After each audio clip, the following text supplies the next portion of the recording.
I'm a better player since going to Germany, from even going down to Aston Villa from Celtic. I think hopefully I'm a sort of, not a better all-round player, but certainly maybe, of course, as you get older you keep learning and everything, you know, and maybe a better equipped together now to cope with international footballers, and maybe which I might not have been 3 or 4 years ago. Well, Ian St John, not a bad man to have in reserve, is he? Well, that's a position, Nick, that we're pretty strong in up front. You know, we have 3 very good players there. It's a pity if Ali doesn't play, but having said that, you know, if McInally plays, I don't think we'll lose out on that one. Yeah, just a brief word, Emlyn, about the performance in the first half of Cameroon. Then disaster for the champions. Oman Bayek, the scorer. It ended 1-0, the first shock of the World Cup. There won't be many greater. Malcolm Monroe, ITN Sport.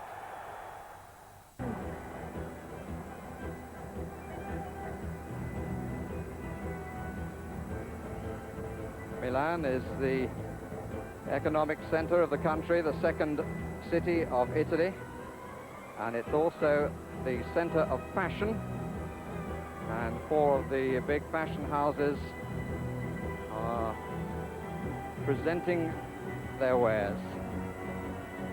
Black for Africa from Ottavio Missioni, red here representing CONCACAF from Valentino Garavani, winner of the Neiman Marcus Prize, which is virtually the Oscar in the fashion world. And he really hit the headlines in 1967 with his all-white collection worn by, among others, by Jackie Kennedy.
So after the red, representing the United States and Costa Rica, the 2 countries from CONCACAF, now we have Africa, Ottavio Missioni. Quite a talented gentleman, Ottavio. He competed in 400 meters hurdles in the Wembley Olympics in 1948 and reached the final, but was unplaced.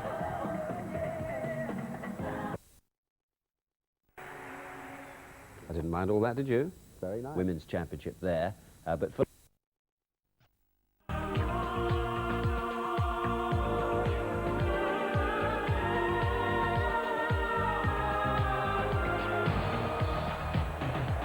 The 14th World Cup finals kicked off last night in dramatic fashion. We look back on Argentina's defeat by Cameroon. We preview today's first game for the host Italy. What's the atmosphere like in Rome for tonight's clash with Austria? And what of the Austrians themselves? Is Tony Polster the man to make the Italians stumble at the first hurdle? And with England's opening match just 2 days away, we talk live to the England captain, Brian Robson. At 5, you can see the host Italy live up against the team we've highlighted as being a potential surprise, Austria. Now, the game takes place in Rome's refurbished Olympic Stadium, and for an update on how the city is looking forward to the clash, and indeed what the Italian reaction was to last night's big kick-off, here's our man in the Eternal City, Gary Newborn. These are a selection of today's Italian newspapers, and they're all crucifying Maradona. The Italian press, rather like their football supporters, do blow hot and cold all the while, but their criticisms of the world champions after the most sensational defeat for years in the World Cup is, of course, quite understandable. Let's have a look at some of the headlines. La Gazzetta dello Sport the most popular of the Italian newspapers, says Maradona KO'd, Maradona humiliated. Tutto Sport says Maradona ripped apart. And Corriere dello Sport says Maradona risks elimination. And they also say Argentina really humiliated. Newspapers are one of the very few things that come cheap in Rome. The Eternal City is certainly cashing in on the World Cup finals. It's become Rip-Off City. Whether it's a restaurant, a bar or a shop, the chances are that you'll have to pay well over the top. Taxis seem to have a supplement for just about everything. One tried to charge me an extra £3 just because he had a radio. Another doubled his prices after 10 o'clock at night. Some tourist areas are real money traps. The souvenir boys in the Pantheon Square really go to town with their plastic replicas. 45 is £23. It was 17, he just offered me. Come from England, so you're now offering me cheaper than your friend now, so 30, what's that? Okay, 15 give me £15. Right. £15? Yeah. Can I have a think about it? Thanks. The restaurants are also keen to empty your wallet, but at least the sights here are free. Well, it's very pleasant just sitting here watching the world go by and all the beautiful people and having a nice cold beer. Mind you, this is £5 a throw. There's a £3 cover charge just to sit here. I think, though, that football's going to get in the way on this trip. Cheers. It's not really. Meanwhile, there's been an unexpected safety scare at Rome's Olympic Stadium, where 6 World Cup matches, including the final, will be played. Italy's Interior Ministry claim it isn't safe, despite £80 million being spent on rebuilding the 85,000 all-seater stadium. They say the terracing is uneven and escape routes for the spectators are inadequate, but it's been agreed that the matches can go ahead if the necessary changes are made after the World Cup finishes. The Italian team had their first training session at the stadium yesterday. The major worry for Italy's manager, Vicini, in the opening match is Austria's success at set pieces, and he still has to decide the 11th spot for tonight's team. 2 Juventus players are vying for that place up front, Salvatore Schillaci and Roberto Baggio. This is Baggio. He became the world's most expensive player when Juventus paid Fiorentina £8 million for him in the spring. I asked him if he had to prove his worth in the World Cup. Baggio says it's flattering to be valued at such a price, but he says he's still got to play well and score goals to justify the incredible fee. One thing is for sure, there'll be thousands of flags at the Olympic Stadium tonight. Italy is preparing to cheer on the team they believe will win the World Cup. But there is a country across the border who is preparing to spoil the party in Rome. Jerry Harrison has been finding out all about the Austrians. A few months ago, Tony Polster was an isolated figure in Austrian football.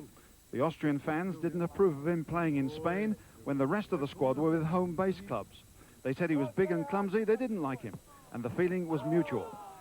For the final qualifying game against East Germany, which Austria had to win, Polster was really fired up. He said he was playing for his country, but against the fans. And a hat-trick proved his point and put Austria into the finals with Polster the hero. But he was so incensed by his treatment, he refused to join in the lap of honor. Here in Italy, Polster, 33 goals for Seville this season, is keeping a low profile in an Austrian squad which has had a very impressive World Cup warm-up, with victories over Spain and Holland, with another big goal scorer suddenly emerging at international level. Number 14, Gerhard Rodax, combining well with Polster here to set up the equaliser in Spain. And then, 2 minutes from the end, the no-hoper who scored 35 goals in Austrian football won the match like this.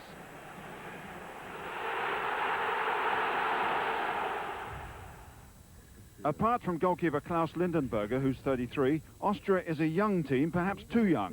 Average age 24, only the Americans are younger. But they're also the tallest, with plenty of midfield players and defenders who can cause trouble in the air, which they certainly did against Holland recently in another impressive win. There's a word in German, the Saint would know it, he speaks a foreign language anyway. It's Schlecht Pessimismus, running yourself down, giving yourself no chance. It's the typical Austrian approach. Tony Polster isn't like that. That's why he's so successful in Spain and why he can do interviews in Italian saying he'll score against them tonight. The Austrians aren't too sure whether to stick with the old Schlecht Pessimismus against Italy or go for Polster and his left foot. Well, James, this is going to be quite a match this evening. I think it'll be a great game. It could be one of the best games of the lot. Very fascinating, because the Irish won't want to lose a goal, will they? Well, they've always been slow starters, Italy, in all the World Cup tournaments that I've ever seen. They're very slow starters. Yeah. I think Austria have a great chance tonight to go at them, and at home they'll be panicking. As you say, they won't want to lose Tell you it. what, they're 12-1, and the old Roonies were 12-1 yesterday to beat Argentina. And Austria have got to be a better bet than Cameroon's, really. Yeah. So I think it'll be a fascinating game. It looks good. I mean, Polster will play. It looks as though Radox might be in the buff. I mean, Rodex on the bench. Yes. Sorry, yes. But as you know, they're my outside tip. Austria, I know they are. And a very good tip they are too, sir. I should be very interested to look at that one tonight. No fanfare, no fuss, just a stroll up the lane for the Irish lads who'll be trying to unwind between now and Monday night. They haven't been used to this sort of attention in Malta, which is precisely why Jack Charlton kept his squad there until the last moment. Now he's in Italy, he loves it. Lovely here, isn't it? Smashing. I like places by the sea. You sit and look at the sea all day. It's very nice here. The players were on the beach in no time. In fact, it was like home from home for Arsenal's David O'Leary. Well, I've holidayed here for the last 4 years, coming back in July for another few weeks. Hopefully it's had happy times here, and hopefully it'll continue to, starting from Monday onwards now. The Irish Hotel is only 3 miles down the beach from England's headquarters, a prospect which didn't exactly delight the Sardinian police. I don't know why. I mean, it's pretty secure. There's only one road in and one road out. And it's, you can't get in either beach, apparently. The England are about 5 miles down the road. I think it was just that they got in first, England, when they had the advantage of knowing that they were going to be here, and got everything sorted out, and then we had to take second bits, which we're not really keen on. And then when we get told we can't even have the second bits, we dig our heels in a little bit. While English fans were reported to be running amok 30 miles away in Cagliari, Jack was in his element, quietly plotting England's downfall and hoping for his own netfall. Well, I think that Big Jack's probably just worried about how many he would have caught if it had been out there. I don't think he'd be worried about the World Cup at all. And Robson is resigned to winning the World Cup. Well, it's very smart. You get that one? You're very about to get a bit of stick in a report. Not us. In the heart of the Scottish camp, you'll find an Englishman, Yorkshire-born Alan Hodgkinson. The former Sheffield United and England goalkeeper puts his Scottish counterparts through their specialised paces, all the while determined to dispel the myth of the inept Scottish goalie. The Scottish goalkeeper has been pilloried right from the Frank Affey days, right through to Alan Rough. There was nobody got more criticism than Alan Rough. And there's a boy, a chap there, who had a wonderful Scotland career of 50-odd caps. And now Jim Leighton, 50-odd caps as well, has beat that record. Now, goalkeepers are not that bad if they play for the country 50-odd times. I mean, there's quite a few England goalkeepers who've never had a cap, who would give the right arm to achieve that landmark. Rivalry for the #1 Scottish spot has been intensified in recent weeks. Hibernian's Andy Gorham is pushing his great friend Jim Leighton hard. Leighton, now with 55 caps, has been through a harrowing time since being dropped by Manchester United from the FA Cup final replay.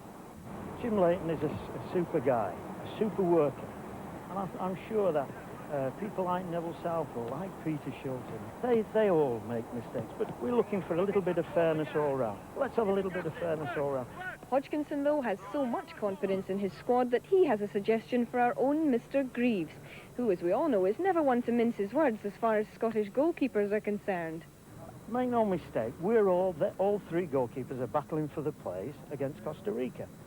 And if I could send a message to my friend Mr. Jimmy Greaves, why doesn't he come up here and meet the Scottish goalkeepers face to face and just tell him from me? That will be very gentle with him. And probably we'll throw him in the sea, but we'll be very, very gentle. And I think it's about time he came up and see. I'll pay his fare, tell him. But that's only a joke. He's got more money than me.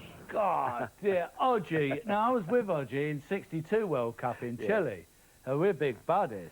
And him talking about paying him a fare. He's a Yorkshireman, no chance. He'll pay him a fare. And I'll tell you what, you weren't too impressed with Frank Affey, was you, when we beat you 9-3 at Wembley? But still, we didn't have a go, actually. We didn't. It wasn't us that had a go at Scottish goalkeepers the other night. It was that Emlyn Hughes. Now, it was Emlyn Hughes that had a go. It was. I mean, I defend him. In fact, you said that Jim Leighton had killed for all time the Scottish jokes I about did goalkeepers. indeed, and actually nobody felt more sorry for Jim Leighton in the cup final than me. I thought it was a disgrace what happened to him. But ending on Odgie's note about that any goalkeeper would give his right arm to play for Scotland, Odgie, I think that's got to go in the old Coleman balls, that one, pal.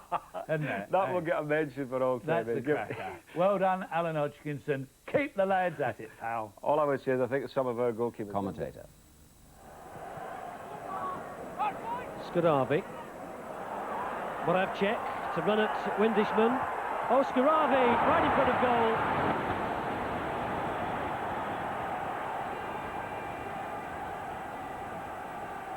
Skuravi, Windishman. Hashek has gone down, and that's a penalty. Oh, that's really unfortunate.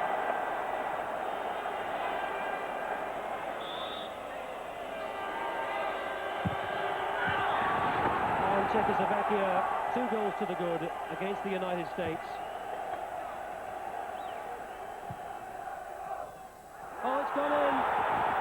Hashek, the captain, the little flick header. 3-0 to Czechoslovakia right at the start of the second half. Well read by Caligiuri now. Is there a quick break on here? There might have been, and there still is. Caligiuri, can they get a goal? Oh, they can! But didn't he deserve it?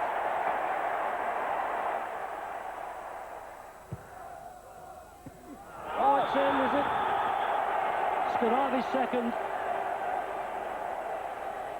Straka. Skuravi. Was this the 3? Oh, blocked on the line by Trichu. And Hashek was pulled down from the back by Harks. It's penalty number 2. Was that a touch of generosity? Or did he really think he could make Meola look a fool?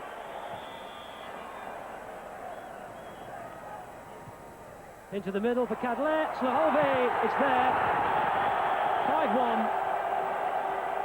5-1. 5-1 was the final.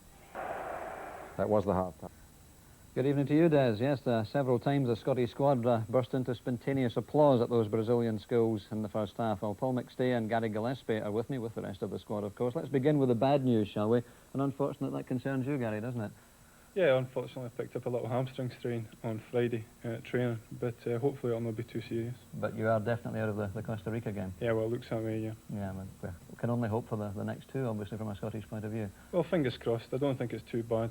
Hopefully it'll clear up with a couple of days rest and a bit of treatment, and hopefully fit for the Sweden game on Saturday.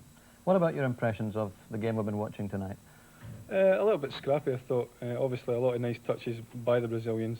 They've played a lot of neat football round about the box, and the lad Careca is fantastic, really. He's played out his skin, fantastic goal, and could have had another one. That's right. Paul, as a midfield player yourself, you've got to admire the speed with which the Brazilian midfield get into forward positions, don't they seem to play the ball about the back, and then it's just when maybe they see a space, they go for it, and that's when they're at the most dangerous, I think. Yeah, and strangely, they don't support the front 2 all that tightly, do they? It's the speed of the ball going through to the front 2, isn't it? I think they can handle themselves, really. They've got tremendous skill, and I think they just leave the 2 front men to it. All right, well, we'll look forward to the second half with great interest. Thanks very much, fellas. Back to you, Des. Do you? Thanks very much, gentlemen. Now, we'll be getting speculation about whether he'll be in the team or not. No, I think he'll start with Peter. Up front with Gary Lineker, and I think he'll revert John Barnes back to his wide position in the left. I think he'll play Paul Gascoigne with Brian Robson in the middle of the park. You think Gascoigne will play? Would you? I think so, yeah. Would you think that was a good move, and well, would really, you go along with it? It's no... Come on, no, commitment. I'll commit myself, yeah, but it doesn't carry any substance, does it? Well, it's opinion, and that's what our viewers are interested in. It's a game of opinion, and Bobby Robson is the most important opinion of anyone's in England. And I think whatever team he picks, he's picked because he thinks that's the best for the occasion, and I think everyone should just go along with it. As I say, we're mere punters in this instance, and I think that's the way it should be. But personally, I would have... it's the punter's game, though, you know. It is a punter's game, but once it's taken away from them, it will die. But I think, personally, I would play Steve McMahon in there and probably have Gascoigne substitute. But, I mean, both players are great players, and it depends, really, on what Bobby thinks is going to be the best for the day. And obviously, he's a lot closer to it than what we are, and there might be one or two things, really, that will determine what's going to decide. We'll have your thoughts later, Bob, because we're going back live now for the second half. Brazil 1-0 up. Barry, it's all yours. Oh, that's a goal back. Josic, number 6.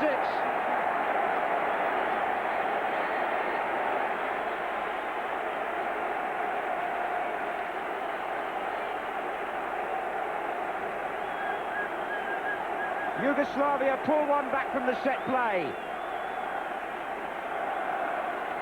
And it went in the corner with Ildner unable to get across. Mateus picking up pace midfield. Oh, well played again. Mateus' shot, that's fantastic. That's one of the best individual goals we're going to see in the World Cup, surely. Lothar Mateus with his second of the match, and West Germany's third. And applause all round the stadium.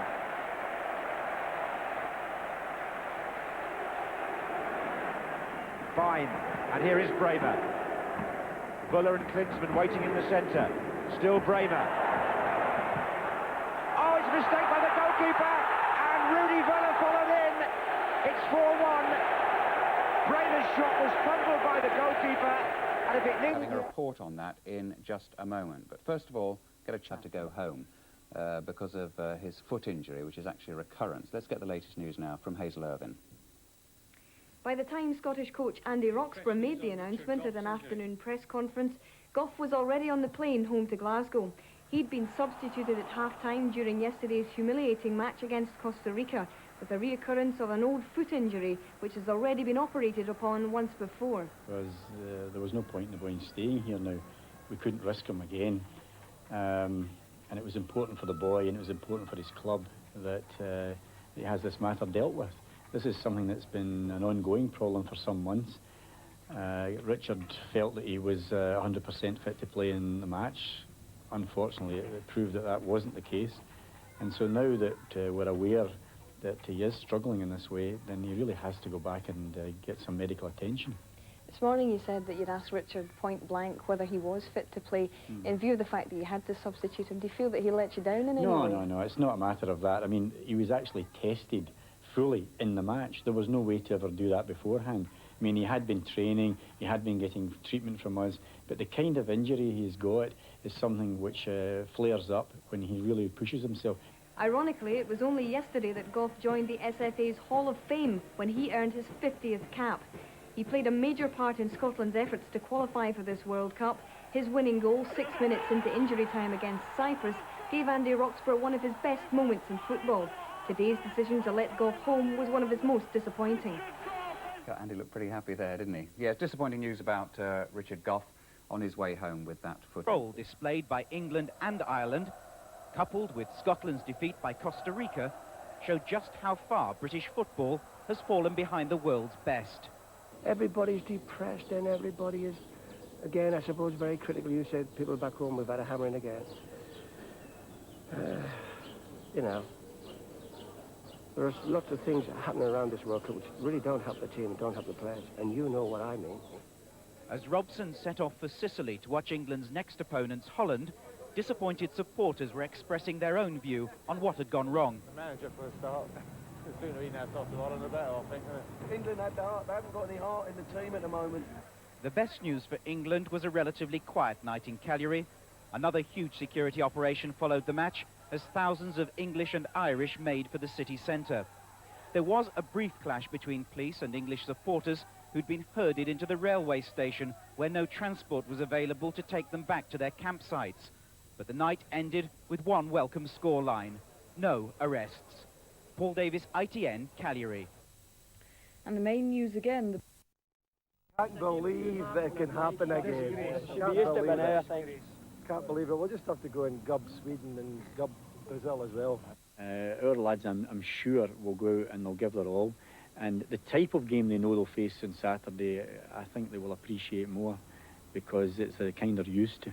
It's typical for them. Altogether, it's been a thoroughly disappointing British start.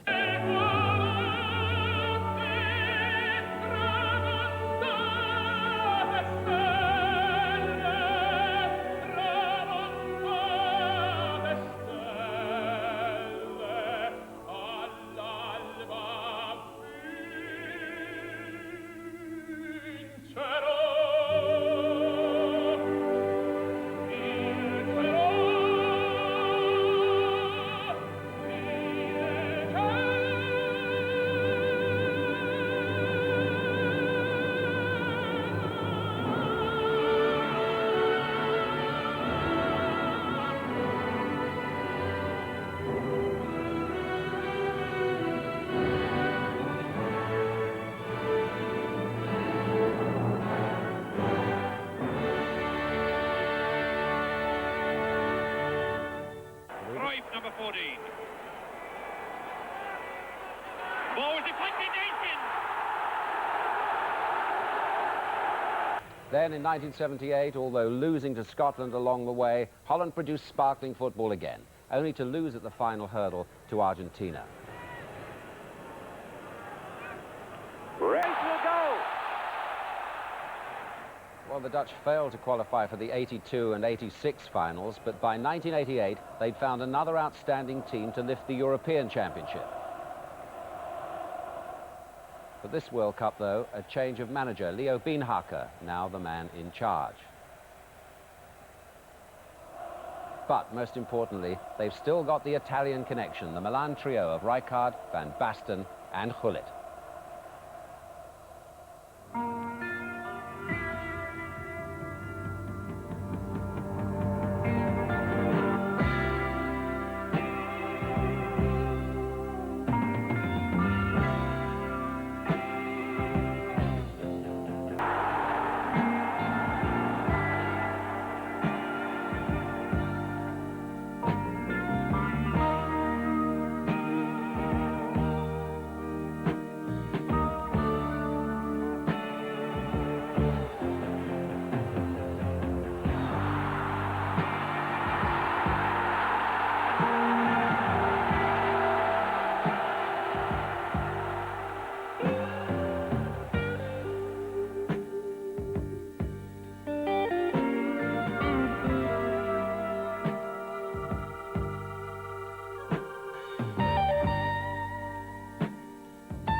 I think that the Dutch style of playing soccer is always a little bit to play a free sort of style.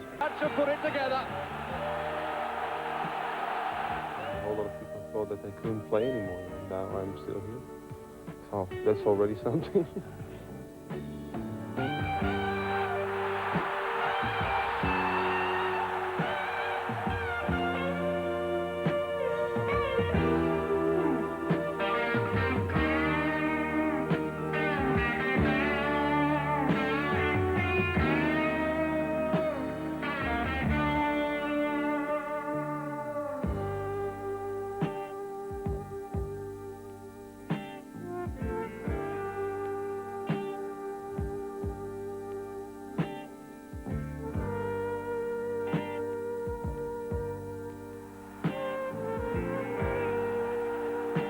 I think when you win, it's already a big thing. And if you can win also with nice football, it would be the end of the world, I think. That was Rijkaard. There's Gullit, and here's the third one, Van Basten. Oh, it's so easy to fall in love with football like this.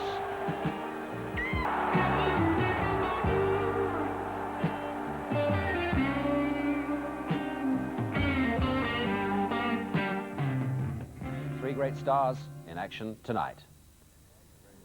Well, the Egyptians.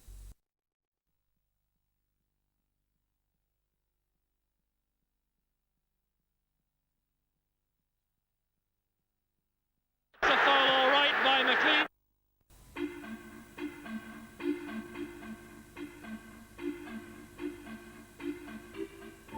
It takes just over an hour by plane to make the short journey from Sardinia to Palermo, the capital of Sicily.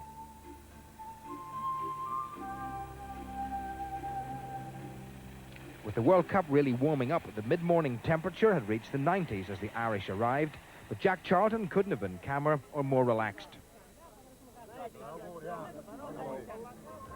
The welcoming musicians at the team hotel played a fair version of an Irish jig, with the manager responding with his own passable interpretation. The skip in his step and the twinkle in his eye very much due to last night's 1-1 draw in Cagliari. Now we've got the point of England. We've got what should be the easiest game in the group, the game against Egypt. We know now, and they alerted us to the fact that they're not easy to beat. They beat Scotland 3-1 up in Aberdeen, and they beat Czechoslovakia, I think 1-0 in Czechoslovakia. So they've got a bit of quality about them. But they've warned us now. You know, they might have had a bit of a surprise. We might have been unprepared. Now we're prepared, and we know what to expect. So we've got to go and win the game if we want to qualify. We weren't always disciplined yesterday. We had a bit of a mad moment there in the first half, which cost us the goal. Other than that, I mean, it sounds strange saying other than that, but other than that, I thought it was a well-disciplined performance. Looking back on it, I mean, it was a bad goal to concede. There was a lot of things wrong with it, actually. I think the ball was out. The lad said the ball was out. But we stopped, and credit to Chris Wadley didn't. He put a great ball in, which at the time I thought was in the head, and it actually carried over my head. We all know what happened from then on, you know. I'm disappointed personally with the goal. It's one of those things, you've got to put up with it. There's been a bit of chat about England having to come down to Ireland's level. Is that a fair comment, or is that perhaps a bit of sour grapes? Possibly sour grapes. I think reading particularly the British press, the English press, that they sort of criticised our style of play and they made us out to be underdogs. But I think the England players knew a lot different to that, and I think probably they built it up as England were going to beat us quite easily. But at the end of the day, they'll probably say that we dragged them down to our level. But at the end of the day, we're happy with the draw. Did you have any sympathy at all for Steve McMahon, who'd just come on and then all of a sudden the ball was presented to you? These things happen in football. Obviously, there's not much room for sentiment in the game. I think if the boot was on the other foot, I don't think there'd be much sentiment on that side. But obviously, Steve will be disappointed. But we're grateful to have the opportunity now of going into the game against Egypt, and hopefully a good win will see us through. You feel there's a certain amount of increased pressure now on your fellow countryman Bobby Robson? Oh, I think a great deal. I mean, he's got a very difficult game to come against Holland at a bad time. I mean, and then he's going to be left with the Egypt game, which is his last game that he's got to win if anything happens against Holland. If he doesn't get a point or gets beat, and then he's got to sit and wait and do what he can against Egypt. What sort of a result will suit you from the game between Holland and Egypt? Oh, I would like to see Holland win a couple of goals. Win by a couple of goals, 2 or 3. So with England, but it's 0-0 at the moment. Now, Scotland, of course, have got... While the Gough injury was being assessed, the rest of the Scottish party were being entertained at a civic reception in Rapallo Town Hall. But while the hospitality was characteristically generous, the long faces of the players betrayed the shock many of them were still feeling after the previous night's defeat. Marchena. Oh, he's made a bit of a hole. Flag stays down, and the ball goes in. And they all go to congratulate Keyasho. Andy, it's the morning after the night before, really, isn't it? What's your own mood today? Well, I woke up this morning and I thought I had a nightmare, and then I suddenly realised that it was a reality. Because this was one of these matches that you're involved in where you've got a great opportunity, and it goes against you. With so many chances to score in that match, and the fact that we didn't still amazes me. A combination of us not finishing well enough, and of course the goalkeeper performing miraculous saves. It won't surprise you to know that back home they're using words like disgrace and humiliation. Is that fair? I don't think that's fair in a football context. I mean, I would say that's the case if people, don't try, if they don't work hard. If you've built up expectations and then, you don't fulfil that, then they can talk in those terms. But when I know this group of professionals go out and do the best they possibly can, and they're frustrated in the way that they were, then I think those terms are nonsense. They're not appropriate. I know how hard that everyone in the party has worked. There's not much you can do, because on the day certain players quite simply didn't perform as you would hope. Yeah, exactly. On the day there were certain flaws to our game, but having said that, you know, there can be flaws in the build-up. If you've created the opportunities to win the match and you don't take them, then you can't make any excuses. We couldn't do much more yesterday. I mean, we didn't play as well as we know we can play. I mean, we know we can play a lot better, but we've created so many chances. On another day, we might have scored 3 or 4 goals with the same chances. The goalkeeper was inspired. The ball was bounced about the box umpteen times. We lost a bad goal at the other end, which obviously put us up against it. But we know come Saturday night, it's going to be more of a British-type game. They play a straight 4-4-2, and they're an up-and-at-them team the same as ourselves. So it's more of a cup tie, and it really is our World Cup final. Would I be right in saying that you almost feel worse for the fans than you do for yourself and the players? Oh, there's, I mean, there can be no doubt about that. The people who've come out, we didn't promise them anything, so they've come here knowing what the situation was. They're not daft. We don't want to let them down, anything but. And we know that come Saturday that they'll be back again and they'll support us to the hilt once more. Is there any doubt in your mind at all, Andy, that Scotland can still qualify for the next phase? I say we always knew it was going to be difficult, but what we're saying here is that the opportunity is there now in Saturday. Our lads, I'm sure, will go out and they'll give their all. And the type of game they know they'll face on Saturday, I think they will appreciate more, because it's a kind they're used to. It's typical for them. Andy Roxburgh, got a look on the bright side. Now let's pop back to... Action for the second half to win his 27th cap. Wim Kieft of PSV Eindhoven, as anticipated. He's taken over from Gerard Vandenberg. Call him Geraldinho. He's always thought to have the skills of a Brazilian, the little player from PSV Eindhoven. But he didn't show very much in the first half, Liam, and frankly didn't seem to want to play either. No, it was very surprising. I think there is a certain lack of harmony in the Dutch camp. It's quite obvious out there. Vandenberg, he didn't have too good a time when he had the ball, but I was amazed when he actually lost it. He never even bothered to chase back, you know, and that's something that was quite evident out there. The Dutch are already out, but no sign yet of the Egyptians. Wim Kieft. He's scored 9 times for his country, and he was once winner of the Golden Boot for the top scorer in first divisions around Europe. It was back in 1982 when he scored 32 times.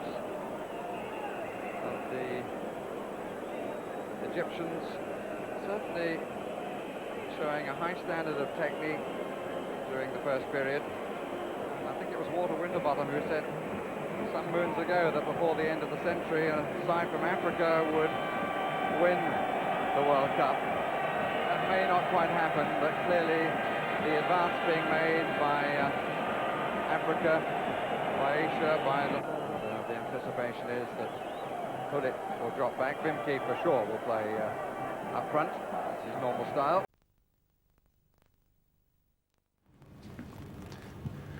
When Alan McLaughlin scored that wonderful goal in Belfast, he gave us all the opportunity to enjoy the great euphoria which pervaded the whole country when Ireland participated in the World Cup for the first time in 1990. The film you're about to see is about the journey of the Irish team as they sought a place in the World Cup finals in the USA in 1994. It brought the team on a journey through places like Albania, Lithuania, Latvia, Spain, and Denmark. The film is about the team. It's about the fans. It's about the football. It's about the manager. ESB is delighted to be associated with this production and to bring to you the story of The Road to America.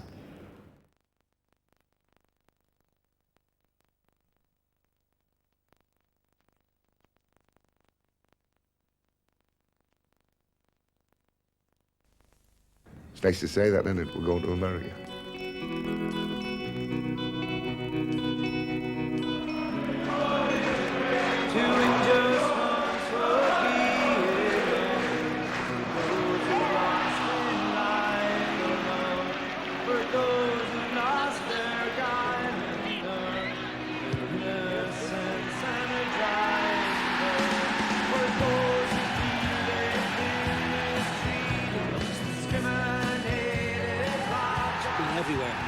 been to Wembley 4 times with me, 1976, 1980, 85, and last year, which is 91, is 91 then. It's been to Germany, to European Championships, it's been to Italy. There's blokes there who well, they slept on it. They did a lot. Oh, they did a lot of things. We've never been washed. That's no joke, that's the truth. That's the truth.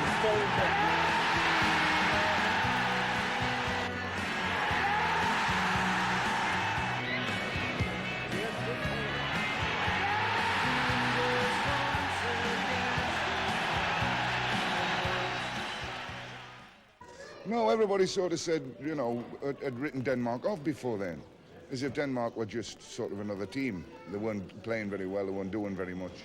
And then they went and won the European Championships. And then suddenly our group, we're playing in the group with the European champions in it. I always felt that the Danes would be a stumbling block all the way along the line. They were a team you had to get results off, but you were going to have to battle to do it because we've got some very, very good, gifted players.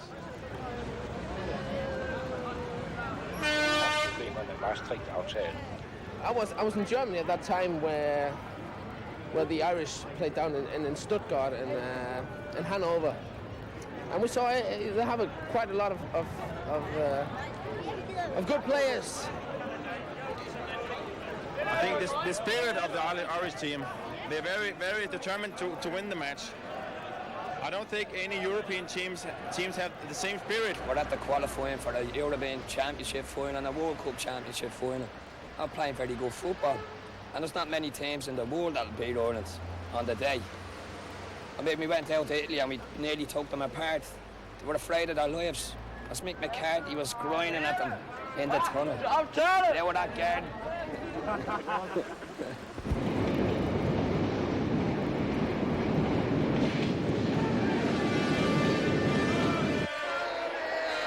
I think Denmark's going to win 3-0. I don't care how it happens, but as usual, Denmark wins.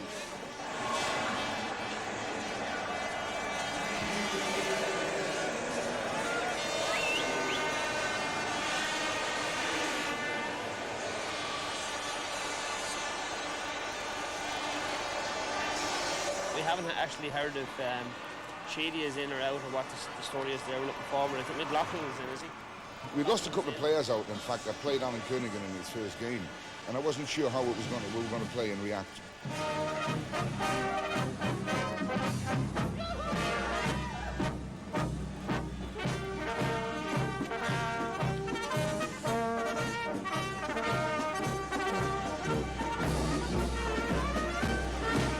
The atmosphere is building up now. We're looking forward to going into the ground and getting our seats, and we'll get the flag up somewhere from Wexford.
And the game will be here in Copenhagen, just 3.5 minutes old. No score. Danger for Ireland now. The ball knocked out wide on the left. Poulsen from that left wing. He's got Laudrup right side of the area.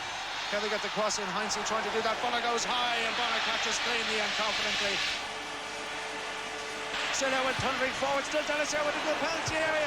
And again, just looking for too much out of the ball, Dennis Irwin. Ireland could get caught here.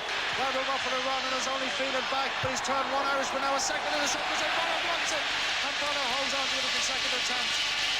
That's more like it from the Danes. That's exactly what we know they can do. And I mean, from an Irish corner, I think we maybe just put a bit too many players up there. What a break. That is by Laudrup. The ball comes in from a Goldricks corner kick now. Again, it's hit deep. It almost falls for Houghton. And the volley on! It was only inches over the top.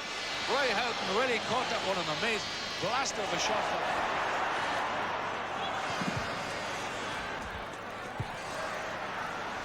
And as the seconds tick by, it's looking better and better for Ireland, but still a good way to go. The best part of 13 minutes remaining. Goldrick has it now, gets it to Roy Keane, right side of the area, looks up, Roy Keane trying to cut it in, Schmeichel diving off his line, 7 yards out, touches the ball cleanly, spectacular. It's all over, the whistle goes. Ireland have done it, they've come to the Lions' Den in Copenhagen, and they've taken a valuable point. It could be a vital point, who knows, we have to wait and see. But it certainly has been a manful performance. Jack Charlton even going on the field of play, congratulating his players, clapping hands with them, and down there somewhere. Absolutely tremendous. Great performance by the Irish team. Played the full 90 minutes, no messing. And who did you think was played particularly well for Ireland? I say Paddy Bonner was the best. Paddy Bonner saved us on a couple of occasions. Without a shadow of a doubt, Kevin Morgan played the blinder. Don't see why he was left out of the team the last 2 matches. Outplayed Denmark, especially through the midfield. But the best part of the game is that Denmark had no option. They put the ball over the top all the time. And every time that ball came over the top, Kernigan and Morgan just cleaned up. It's about showing me the better luck, because for years we've been getting robbed everywhere all over this continent. Well, a point in Seville, and I think we can tap who can air tickets for America. Point in Seville and get your visa for the US. We're on our way then.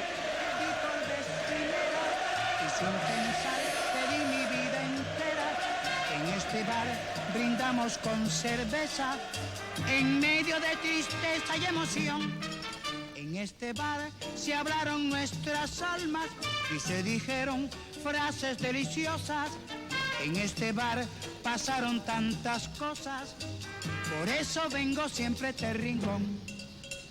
Sírveme un trago de ron y toma tu cerveza junto a mi corazón. Tú eres la camarera de mi amor.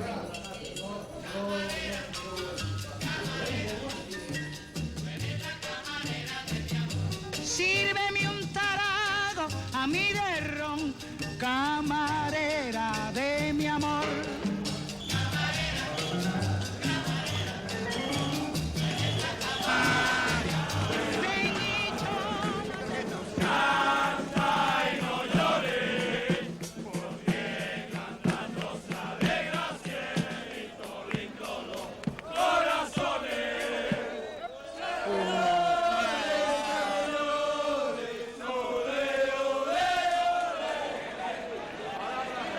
I thought we do well to get a draw in Denmark, and I think we're coming here now to get a win tonight. I think we'll win in this stadium tonight, and we've had the sport here tonight that'll get behind the lads.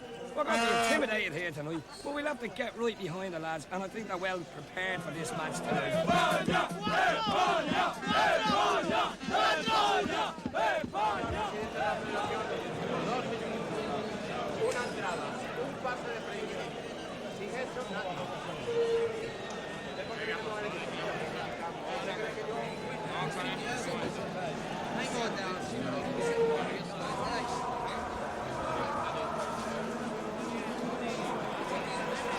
Somebody asked me on television who I thought would qualify, and I said it would be between the Republic, Denmark or Spain.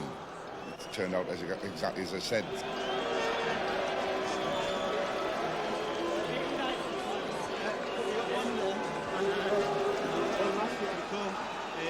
Muy buen momento para mí. Butragueño, Salinas, Mitchell, Martín Vázquez, ¿qué jugador te da más respeto? Muy peligrosos, pero nosotros tenemos peligrosos jugadores también.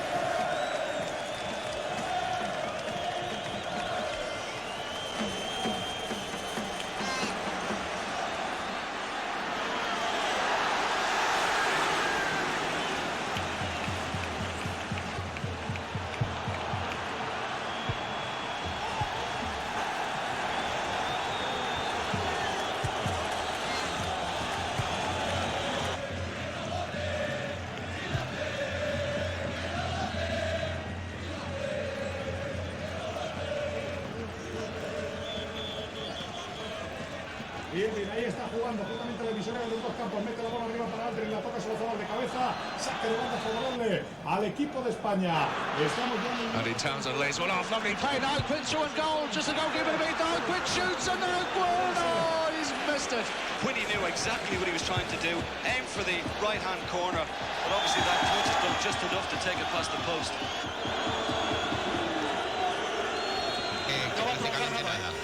Va a pitar de un instante a otro, ha puesto en balón en funcionamiento Goico y vamos a ver si le deja sacar.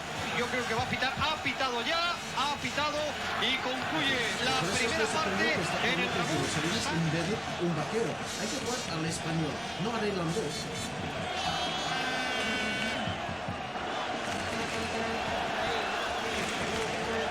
Andy Townsend seems to be coming more into the game, and that's great to see. I feel a good Andy Townsend for us in the second half, and it could all change round. But Roy Keane does well to recover a poor pass for Ireland. Into now Quinn it goes. Quinn knocks one forward for Aldridge. Chest down, Aldridge in, and Aldridge taken down on his route to goal. And surely, is that the professional foul? The red card surely has to come out from the referee under the new ruling. Aldridge cleaning on goal there.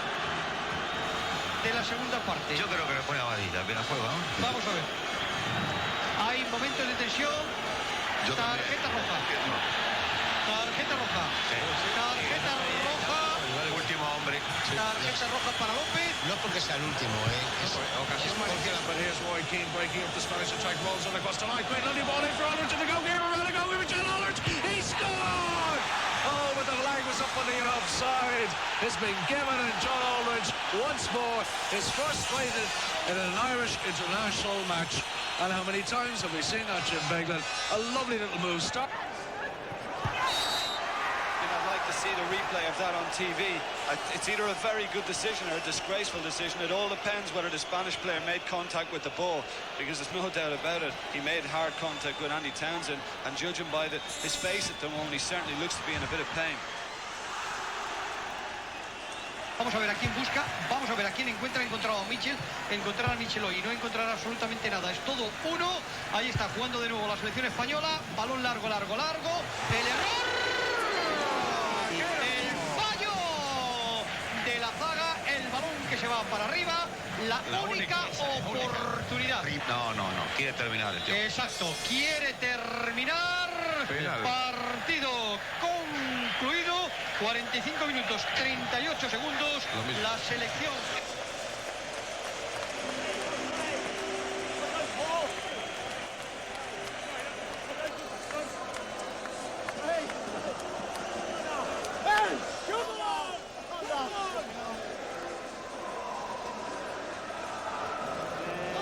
Es posible que nosotros ganamos 2-0.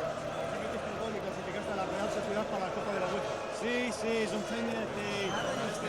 Tomamos en cuenta que hemos jugado pues, de todo el partido por media hora con uno menos. After a tense, passionate night in Seville, the likes of Blackburn Rovers are prepared to fork out £5 million for his services. He's an amazing lad. He just keeps running, putting his foot in, and he's good control when he gets on the ball, makes himself a bit of room.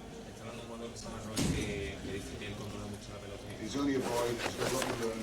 If Keane is given the first indication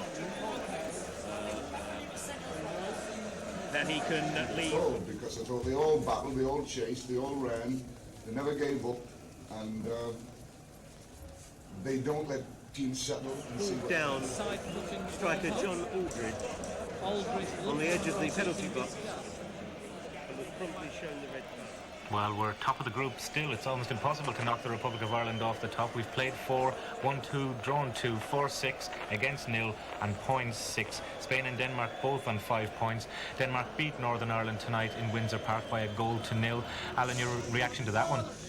Listen, we're among friends. Okay. I've been north and I've been south, well I've been east and west. But now Cracker Goal I've found. Yet there's one place on this earth I'd love to be the best. It's just a little town I call my own. For dogs have me heaven, without me out of heaven, and so is free. There's no need to worry, there's no need to worry. And your baby's a queen.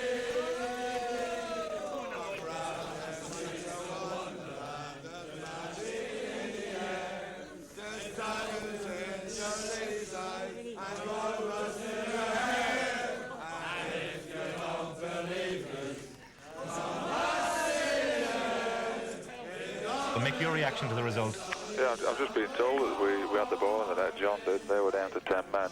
I think what we shouldn't forget, though, I mean, not to take the pleasure out of the result tonight, is that Spain and Denmark are capable of coming to Lansdowne and shutting up the shop and getting a point as well. I think we shouldn't overlook that. To get a result in Seville was exceptional. I mean, in fact, we should have won the game in Seville had the linesman done his job correctly and the referee, who might have sent a player off rather than give us a penalty. We might have finished up winning the game in Spain, which would have eased our situation now. But in retrospect, a draw in Seville was a good result. We didn't give them very many opportunities to score, and we played it at a very high pace, and we got people into good areas in most times, and we had a good work rate throughout the whole team.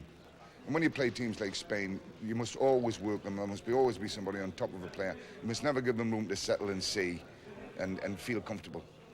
And I felt we did that very well that night.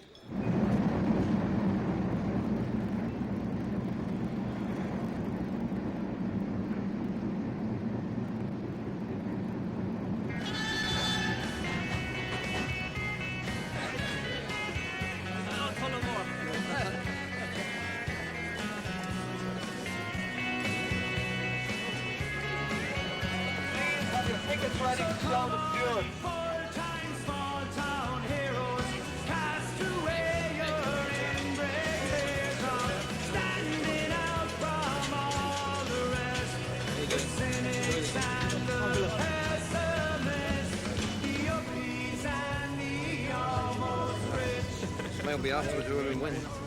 A couple. I can't stop here. Look, I've got to get on my business. I'm got time to do all these. I'll have to do another test.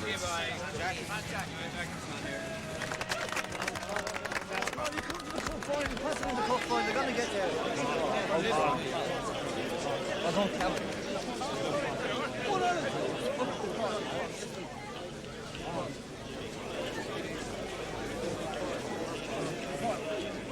Number 11, Steve Staunton.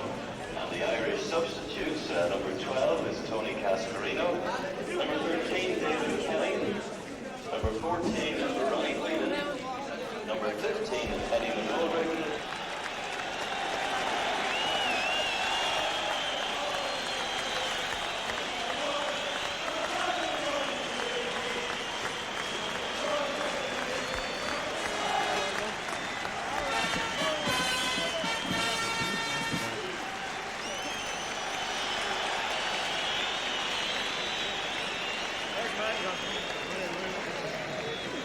And the two teams presented to our dignitaries here this afternoon. Coming down this way. And I was hoping, first of all, that we'd win the toss to take the sting out of your tail a little bit.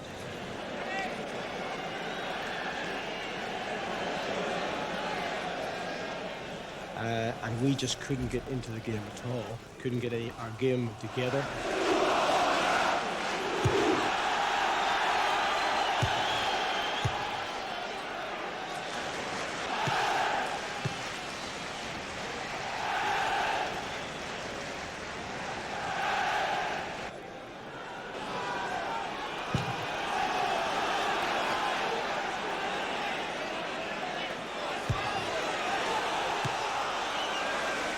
People were getting pressurized and they couldn't get it out of the box, so it was a constant pressure.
but I think the game was over at half-time. It was only our pride the second half, and the fact that if we had got a goal, we might have been in it a little bit, but we couldn't get the goal. And I think we played much better the second half, and I took something out of that.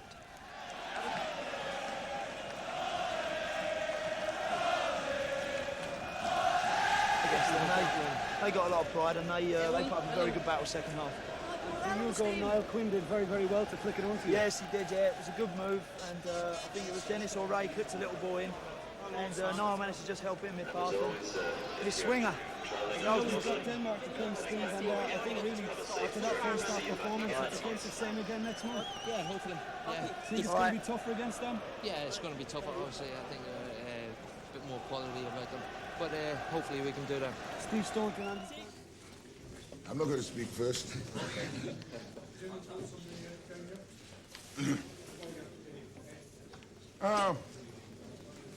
I'd like to have entertained a little bit more the second half, but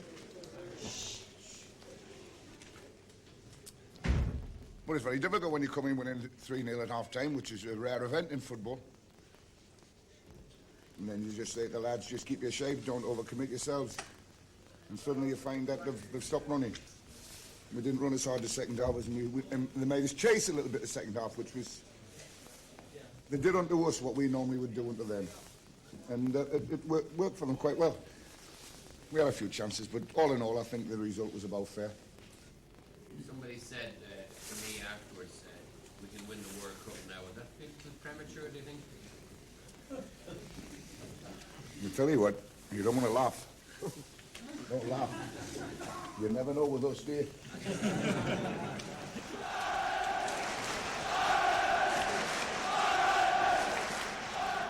We started off the way we played best. Get the ball in the corner, support the man there, and look for the crosses. And we'd won the game by half-time. And then in the second half, it was a bit... It's very difficult at international level to say to the lads, go and get 6 goals. Because in doing that, you put yourself at risk in losing something of what you've got. So we thought in the Northern Ireland game, the players accepted 3-0 and just settled down and played the game out.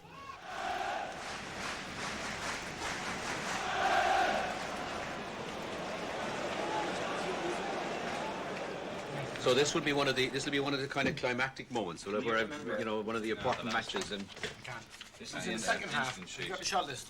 Yeah. Right. Second half. I think it was just the second half, John. So you're a bit worried, Johnny, are you?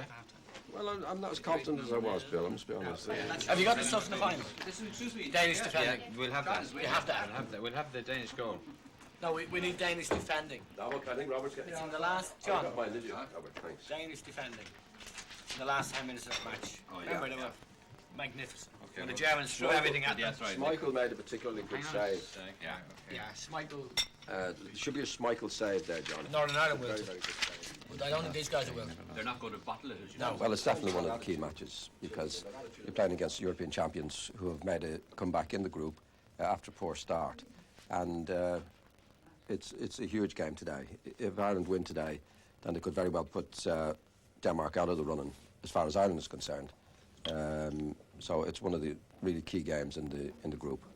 I think we'll win the group. I thought so from the beginning. I think we're a very formidable side, very competitive side, very well-disciplined side. And these are qualities you don't often get in international football. We're more like a club team, and we have some excellent players as well.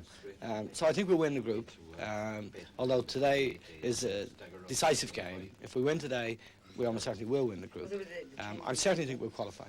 We have a very, very good side now. I think it'll be a golden era. You know, teams come and go. We do have a relatively small selection of players, and I think in the last few years we've had a lot of good players come together at the right time, and I think that's why we've been so successful, and long may it last. It's unlikely that it will last over a long period of time. Even Brazil, with their great selection of players, have come and gone. But I think it's just enjoy it as much as we possibly can while the going is good. I think it's good for us if we don't get a draw. Because usually, if you're looking for a draw, you don't really know the draw. So it really is Ireland getting about the business now, having weathered the early storm from the Danes. That's not to say there's not a lot more to come from Richard Mullen-Nielsen's team, but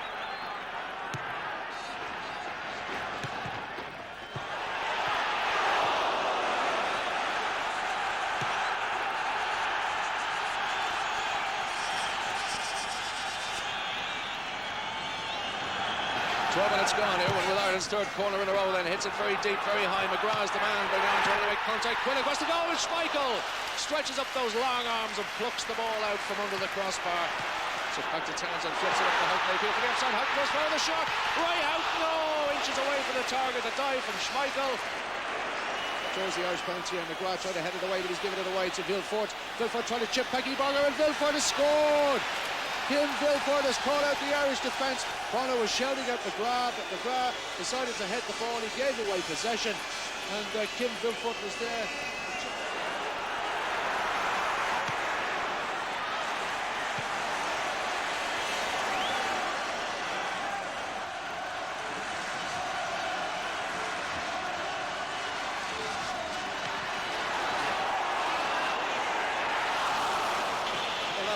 Bad decision. I mean, I know defenders like to protect their goalkeepers now and again. He's elbowed Quinn, he's definitely leaned and pushed him. That's a penalty in my book. Well, I think a little bit worried, a little bit anxious here, as I'm sure they are on that Irish bench down there. There's Paul McGrath helping out. McGrath trying to use all his strength to keep the ball in play. McGrath doing brilliantly there to win a corner for Ireland. Well, at least we're matching them for effort now. There was a hell of a battle to try and get something from this near side, and we've got the corner. I think at this stage he'd probably settle for a 1-1 draw.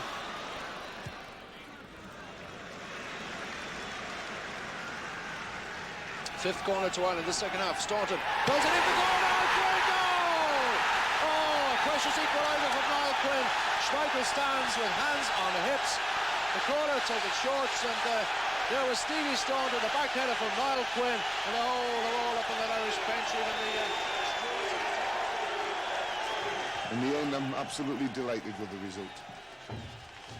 It looked for a long period that they were going to frustrate us. They worked very, very hard. Well-organised side.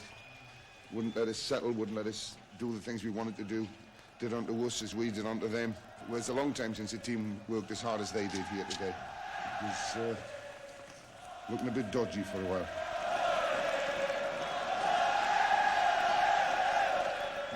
I think they did a very good job. It's maybe not the most beautiful football match I have seen, but there was a lot of fighting spirit, and I think it was a very good fight and an interesting game for the spectators. But, sir, we're not going back to that old holy one. No, we don't even talk about things like that. I'm more concerned about beating Albania, Latvia and Lithuania in the next 3 matches. That is the main target for us. We'll talk about what we're going to do when we go to America after we've got to America. I mean, we can only benefit now on that result today if we beat Albania. And if we beat Latvia and Lithuania. I know the Danes dropped 2 points, but we've got to win there to pick up what they dropped. Now we've got to go and do that. And it's all right saying, I say we'll go and get 3 results. 3 results aren't good enough. We've got to get 3 wins.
We used to have a good team, it says 20 years ago, and we had a 1-1 draw with West Germany at that time. It was 66 or 67, something like this. And Germany lost a point, and they couldn't go to the World Cup or European Cup. European Cup. ready. It's 7:30 now, and the team are expected to eat around 8 o'clock because Jack likes the players to go to bed early before a match. So it's a race against time. Ireland will win the match.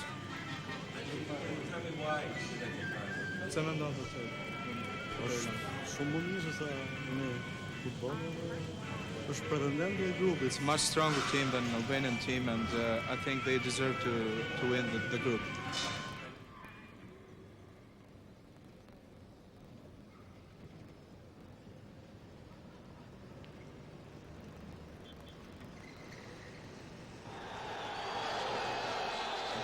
Having to play in the heat here, which was middle of May. It was a very hot day when we came and played here, and the ground was very bumpy, and it's a great leveler when you get a ground like that. It was better than when Northern Ireland played here, but it was still a lot to be desired.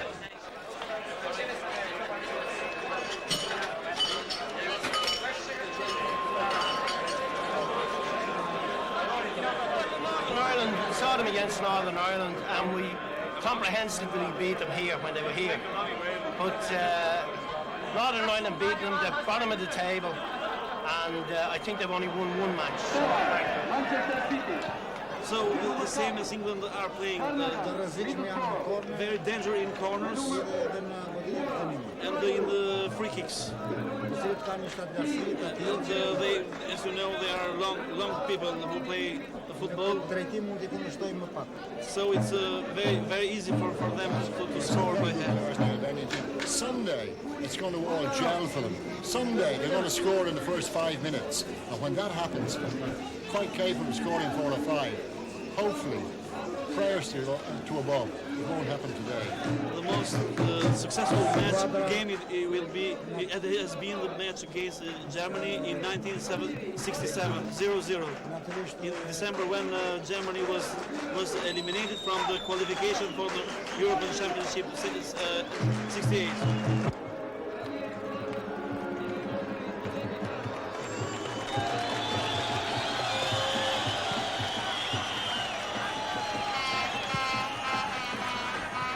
A very warm and sunny evening here in Tirana, and the game is underway now. Albania kicking off, playing from right to left in this first half.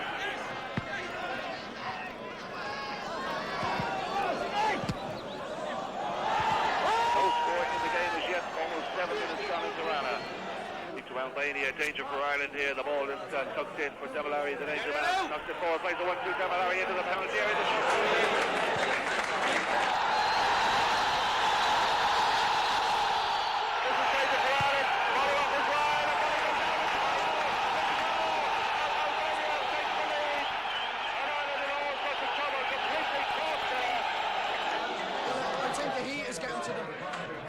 Get into it, it's hard.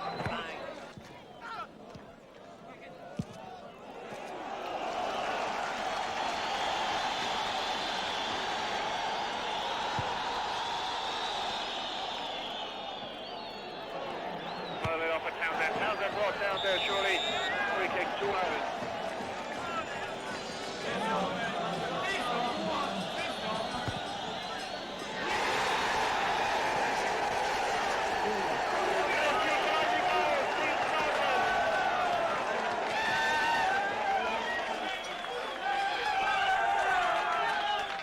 I was very worried when Albania scored the first goal. It was great that we replied so quickly afterwards, because I think we would have been under severe pressure if it was 1-0 at half time. The goal they got against us, I thought Kernahan was at fault. When Paul McGrath was in the squad, I thought he would have got him for pace. The play goes on, the ball went right. Keane right side of the Sanjay. Good save for the goalkeeper. Carries the shot for Roy Keane.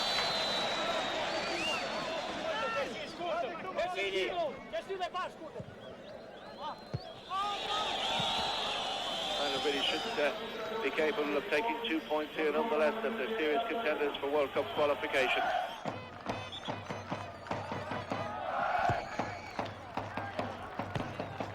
With less than 14 minutes of normal time remaining here in Tirana.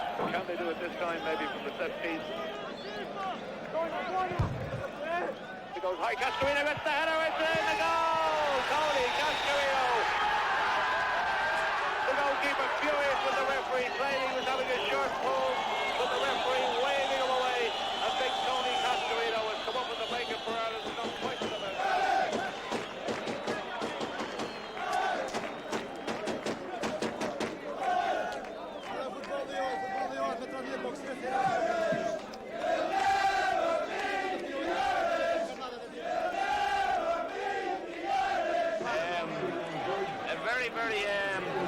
lacklustre performance. I mean, from an Irish team that have proved, you know what I mean, away to Spain and away to Denmark, they have proved that they are a quality team who are, like, without a shadow of a doubt, top of the European ranking. Paul McGrath, we missed them in defence, but even so, the result is what counted.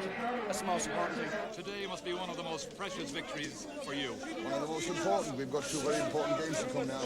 And that being Lithuania, going to be very similar to that. These teams can all play. This one today, they brought every player they've got, the best of the players from all over Europe.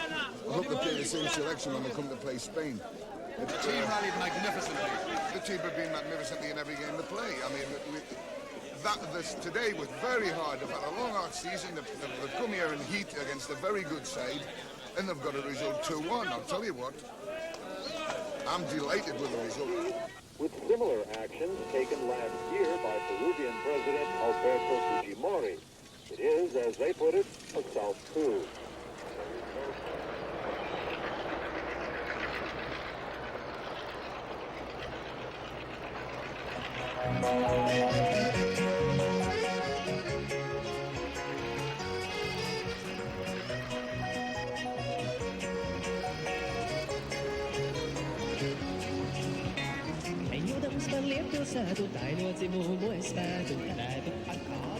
Ladies and gentlemen, our plane in the station are approaching It's going to make a big difference back in the side.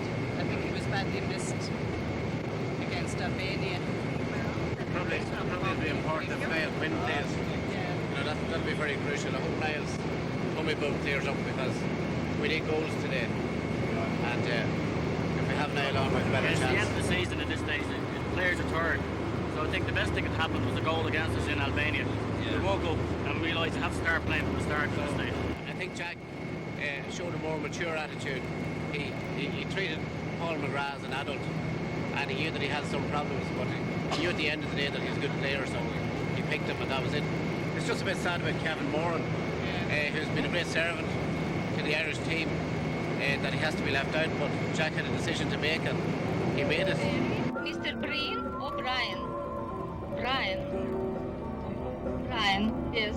Mr. Donnelly, Mr. Kelly, Humphreys, Mr. Williams, Mr. Humphreys, Mr. Barkey, Mr. Gray. Maybe you take a shower, and after that, 1 o'clock, I meet you in the lobby. My name is Tanya. Tanya. Tanya, yes.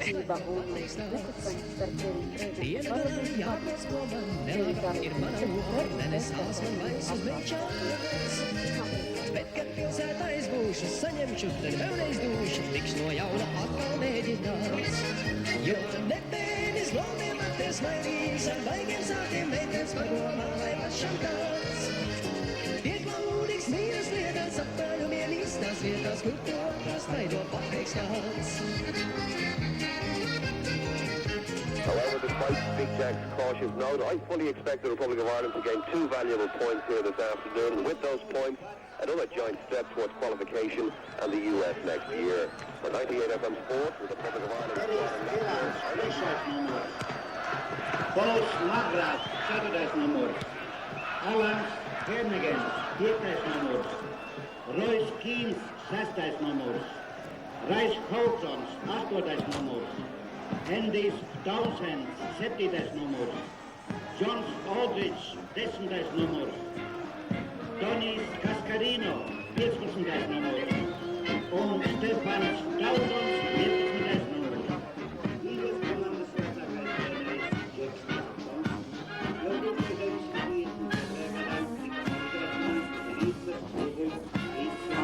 I know that play in second floor play was very difficult from Irish team play very good in second floor.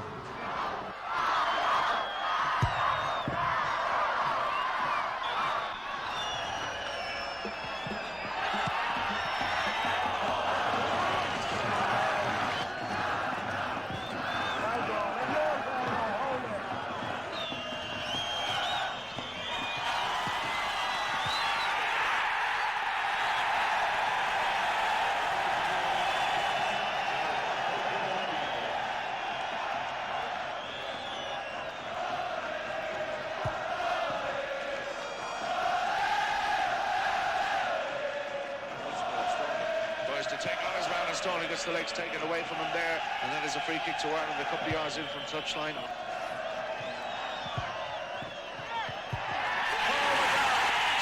Should go, he's back to the team and Ireland lead 2-0. Lovely little place taker from the big man. And that really takes the pressure off Ireland now, because we're just 2 minutes away from the half-time whistle. A real body blow for the Poor Latvians.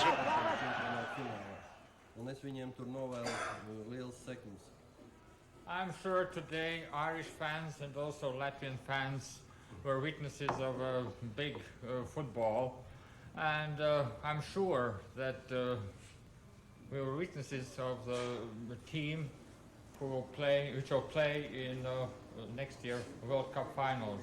The score was only important in the end. We could have done our goal difference good in the second half of the game when we made some good positions, which we didn't take. The goalkeeper made 2 wonderful saves.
Goal, you've never come closer than this. Well, after that chance, I don't think I'll ever score, but I'll just keep trying anyway.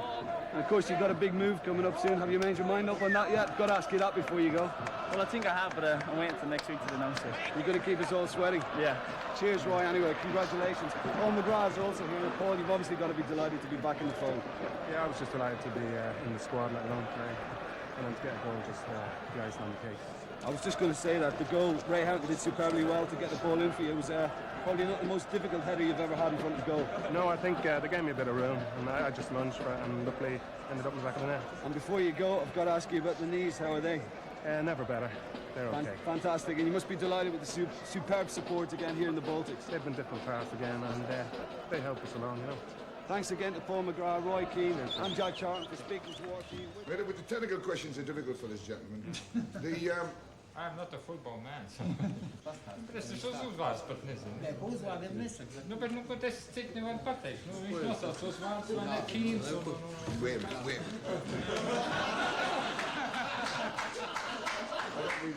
It's getting over.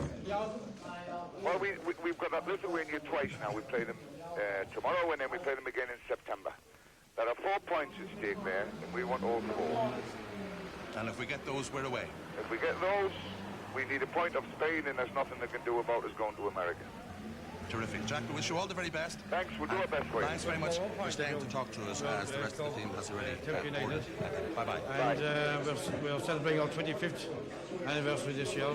Basically, we started as a pub team, and if you look around here, especially along the back end here, you'll see clean sweep this year. Roy Keane, who's performing for Ireland today, hopefully have a good game. He goes in here for an occasional drink, due to the fact that his brothers play with Temple United.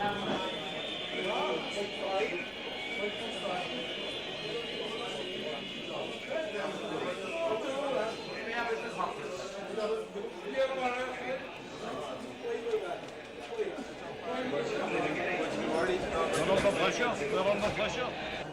Yeah. Looking at the first 15 minutes, there's nothing else to happen. The next one, it's hard to judge. Another 10 minutes, we don't know.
The other games, we might have won a lot better than we did.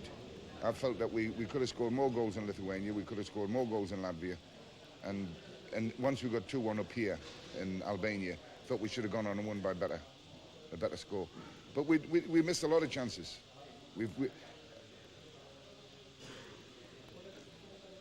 Sometimes you look at it and you think, you know, had we done this and had we done that, our goal difference might have been that much better.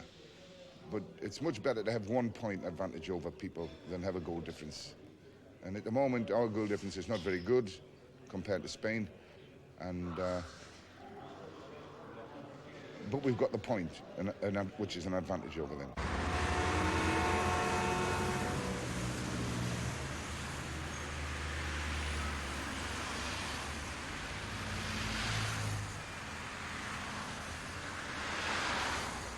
Obviously, with Ireland being playing the World Cup, it's very important to see that they do well, because that gives us a lift as well. You know, little country like ours, it's important that they do well. Gives us a right up boost. Anything can happen. There's so much time left yet. There's still 3 games yet. That 6 points is a lot in the end. A lot of goals, a lot of points. So anything can happen. Cheers. All right. Say hello, Emma. Hello. Okay.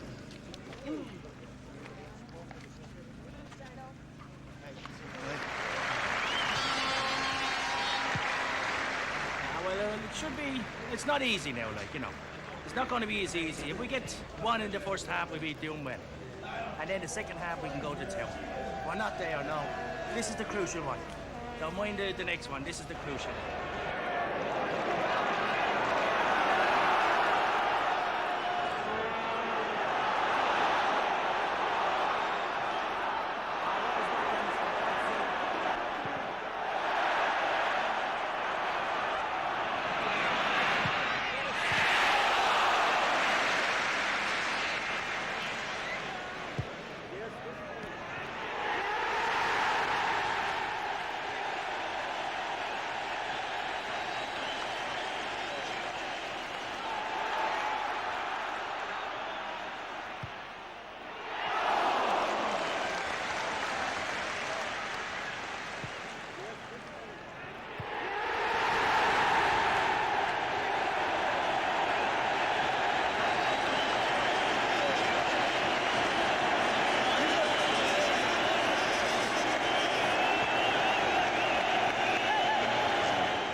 I always thought it was going to be difficult, but when it was 2-0, I thought it was going to be easy.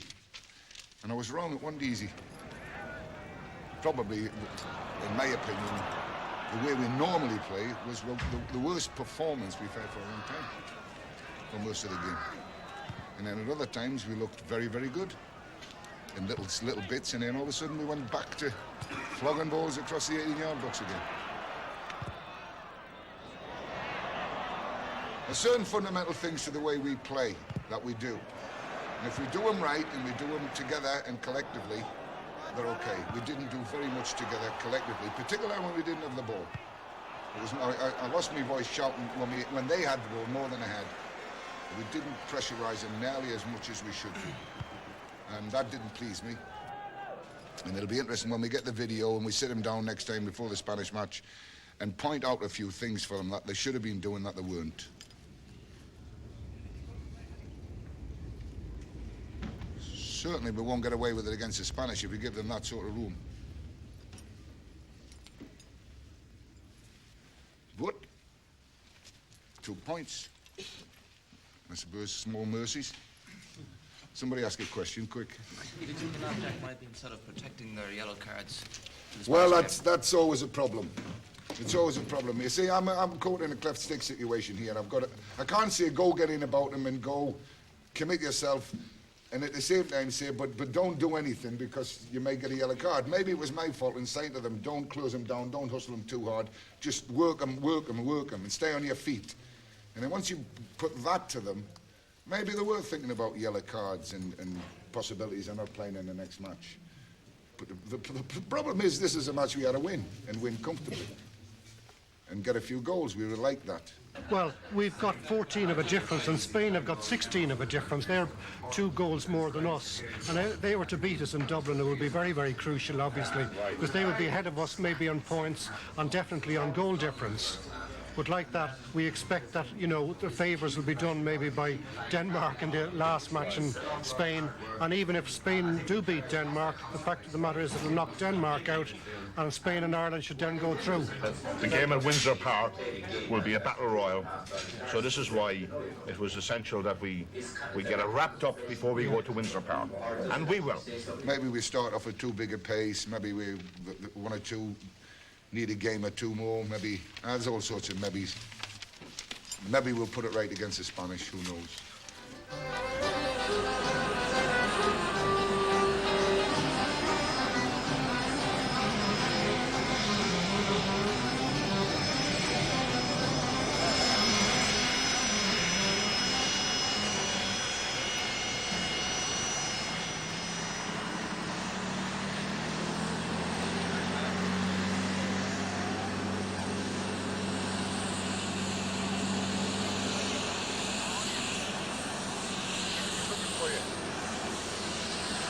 Glad to see you got in.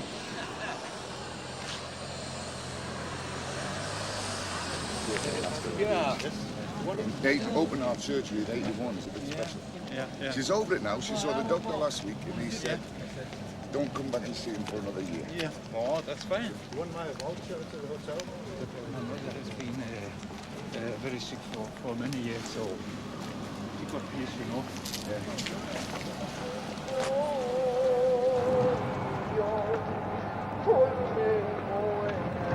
Well, basically I've seen the Spanish play on about 4 occasions over the last 2 years, maybe 5. And but I find the more important the game, the closer you get to qualification, the more important it is that I spend and have a look to see that they're not doing anything different to what they did before.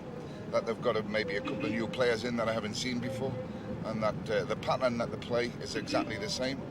And really, that's all I want to come and see. I know most of the Spanish players very, very well, as far as their performance and what they're capable of goes.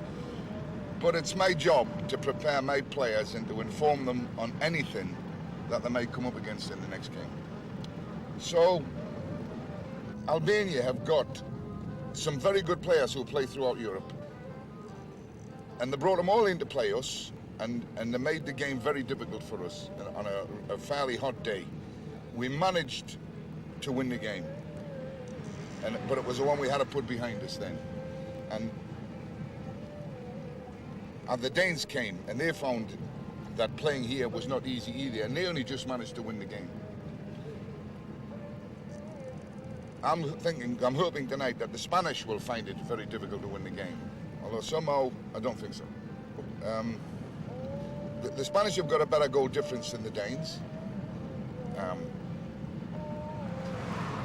We've a little bit better good difference than the Danes, but then the Danes have got to play Northern Ireland in Denmark, and they could make up that deficit if we were to not win.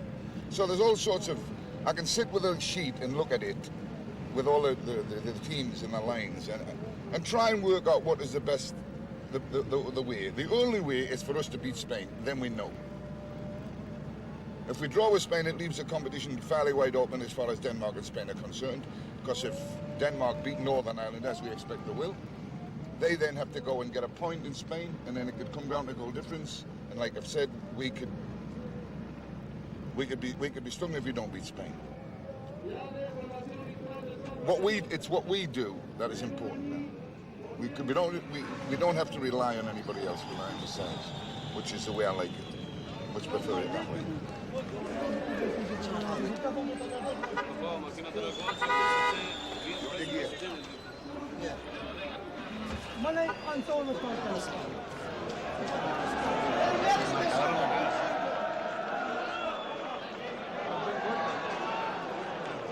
when I get here, I'll have a sheet of paper, and all I do is make notes. I'll put the pattern down, the positions of the players, the numbers, all about Spain. I'm not interested in Albania.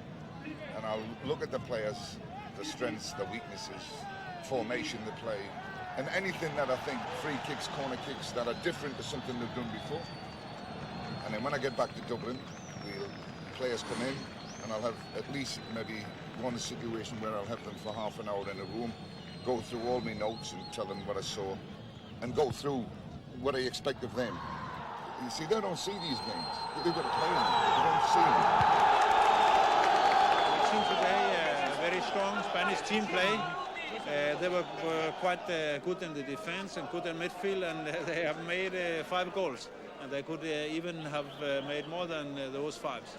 But in such a game, as coach, manager, we are looking how are the Spanish team playing. Of course, I was concentrating of them because in the last match in our group, we are going in November.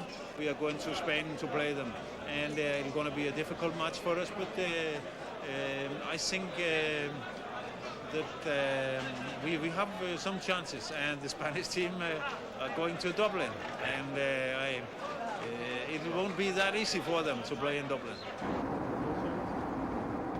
I feel much better having seen Spain play and the way they play and the pattern they play, and looking at the players as individuals. And yeah, I feel a lot more confident now. It's usually the way when I've seen people play, it settles my mind down. I know what to tell the lads now. They've changed the style of play a little bit. They normally would have played with full-backs, but they've now operated yesterday with just 2 markers on the front 2, a sweeper, and then they played 5 across midfield. And the boys who played left and right were good players going forward, but were expected to defend as well. They got away with it yesterday. They might find it a bit more difficult against us. The big lad up front scored 3 goals. Took them very well, and he's hanging on to him watching.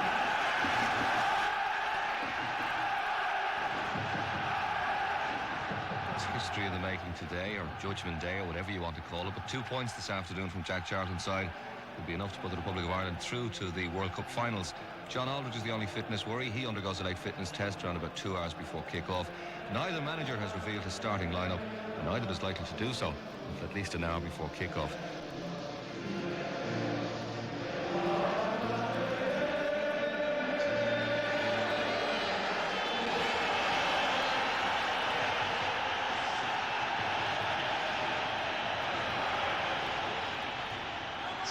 Most experienced man on the team, goalkeeper City Serena, to get the game underway. Listen to the crowd. Listen.